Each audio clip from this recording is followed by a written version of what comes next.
దేవుడు గొప్ప దేవుడు. He is the greatest giver. గొప్పగా ఇచ్చేవాడు ఆయనే. కానీ మనం అడగకపోతే ఆయనకి ఎంత ఇవ్వాలనుకున్నా, ఆయన దగ్గర ఎంత ఉన్నా మన దగ్గరికి ఏమీ రావు. అర్థమైందా? దేవుని దగ్గర చాలా ఆశీర్వాదాలు ఉన్నాయి. నీకు కావలసినవన్నీ ఆయన దగ్గర ఆయన ఇవ్వాలని కూడా ఎంత కోరుకుంటా ఉన్నాడు. కానీ నీవు అడిగే వరకు అవి నీ దగ్గరికి వెరీ సింపుల్. మనం అడగకపోతే మనం పొందలేమండి.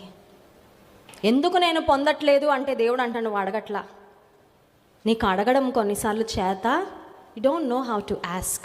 చాలాసార్లు విశ్వాసులంగా మనం ప్రార్థన మన దగ్గర ఉంది, ప్రార్థన చేయాలని తెలుసు, కానీ చేయడం లేదు. కాబట్టి ఏం రావట్లేదండి జవాబులు. మనం ఎప్పుడు అడుగుడి ఇవ్వబడును, వెదకుడి దొరుకును, తట్టుడి తీయబడును, అక్కడ వరకు ఆపుతాం. But there is a continuity to that. దానికి ఇంకా ఎక్స్టెన్షన్ ఉందండి. ఏంటదంటే అడిగిన ప్రతి ఒక్కడు పొందుతాడంట. అబ్బా, ఎంత మంచి మాట అండి ఇది. ఎస్, దేవుని చిత్తానుసారంగా అడిగితే ఖచ్చితంగా పొందుకుంటావు. హల్లెలూయా. ఆయనకి ఇష్టంగా అడిగితే ఖచ్చితంగా, ఆయన మహిమార్థంగా అడిగితే ఖచ్చితంగా పొందుకుంటావు. నీ జీవితంలో నువ్వు ఎందుకు ఎక్కడున్నావు అక్కడే ఉన్నావంటే నీకు అడగడం చేత అవ్వట్లేదు, అంతే, సింపుల్. దేవుడు అడిగే ప్రతి ఒక్కరికి నిశ్చయముగా మంచి ఈవులను, ఇంగ్లీష్ బైబిల్లో ఉంది, he will give good gifts. మంచివంటే మంచివే.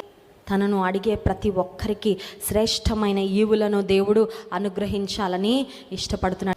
అడగడం నేర్పించయ్యా, ఎలా అడగాలో నాకు నేర్పించు, నీ నుండి ఆశీర్వాదాలు జవాబులు పొందుకునేటట్లు నేను అడగడానికి నాకు సహాయం చేయని ప్రభు సన్నిధిలో అడుగుదాం.